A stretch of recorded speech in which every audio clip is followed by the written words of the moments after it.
This is question 2 in the higher non-calculator paper. Now,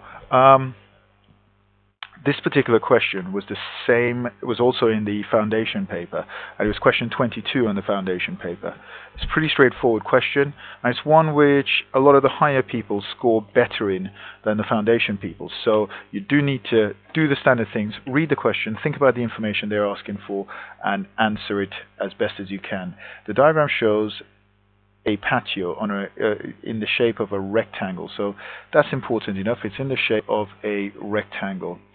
On the diagram, we've told that that is 3.6 meters, that's 3 meters, and they've told us that again here. The patio is 3.6 meters long and 3 meters wide. Matthew is going to cover the patio in paving slabs. Each paving slab is a square and it has side 60 centimeters. He's bought 32 paving slabs. The question wants to know, does Matthew buy enough paving slabs to cover the patio? Right? And they've said you must show all your workings. Okay, one of the things that is really important for you to have noticed so far in this question is that they've told us the dimensions of the patio, 3 meters by 3.6 meters. They've also told us that each slab is a square, and the side of each of these squares is 60 centimeters. Now if it's a square, that's 60, that's 60, that's 60, and that's 60 centimeters. The length, the width, they're both 60 centimeters. So I've noticed that I'm working in meters and centimeters, so I'm going to have to convert units. And the relationship between meters and centimeters, 1 meter is 100 centimeters. So I need to change the units here where necessary. This here is going to be 360 centimeters, and this here is going to be 300 centimeters, just times by 100 in both of those cases. So that everything is in centimeters.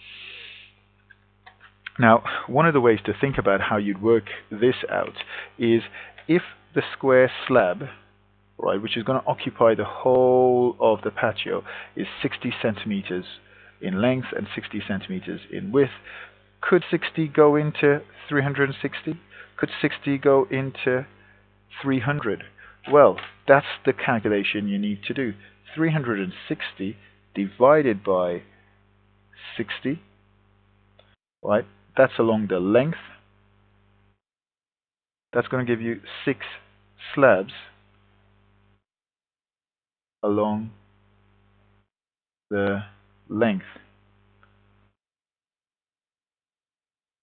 And 300 divided by 60.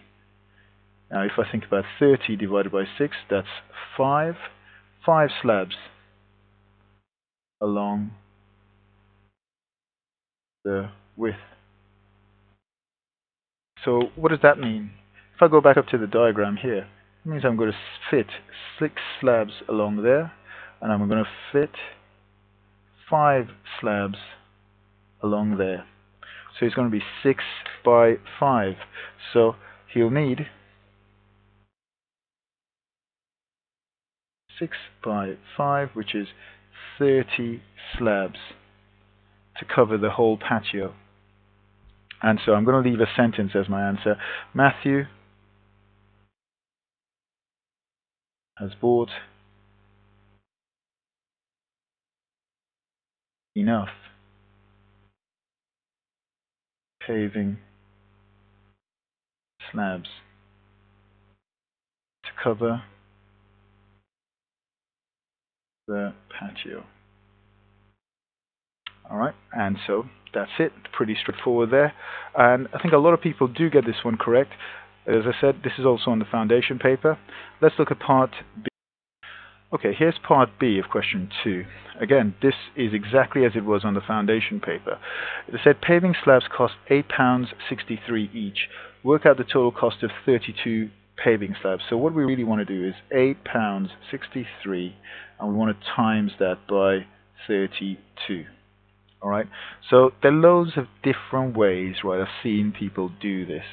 You could use long multiplication, you could use the box method, and I've actually seen some relatively clever ways of doing it. I mean, one way, and I think if I'm doing this in an exam, I think I'll be inclined to do it like this. I'll say 10 slabs cost. Now, I could do this in my head. I could times 863 by 10, which tells me it's 86 pounds 30. Yeah, I'm making sure I haven't made any mistakes there. So that means that if I do another 10 and another 10, altogether that's 30 slabs. So that's going to make 90. 6 3 is 18, carry 1, 8, 3 is 24, and 1 is 25. That's only 30 slabs. I need altogether 32 slabs. Now 2 slabs are going to cost, now I just need to double that. So 2 lots of 3 is 6, 2 lots of 6 is 12, and I'm going to carry 1 there. 2 lots of 8 is 16, plus the 1 that I'm carrying is 17. So that's 2 slabs, so 32 slabs is going to cost, that's 6, 9 and 2 is 11, I'm going to carry 1, 8 and 7 is 15, and 1 is 16, 5 and 1 is 6, and the 1 that I was carrying, which makes going to make 7, and then that 2. Okay. I'm going to just check that again. That's 6, that's 11. 11 carry 1, that's 16. Carry another 1, that's 7 and 2. So my final answer is 2, 7, 6, 1, 6. 276 pounds 16. As I said, there are many different ways you could do this. Make sure you have a way of doing multiplication that you're confident with, right, and that you could do quickly, efficiently, and correctly always. The box method, you could chunk it like I've done it here. You could use long multiplication. Many of you are confident with this, especially on the higher. Make sure you have a good technique that could work.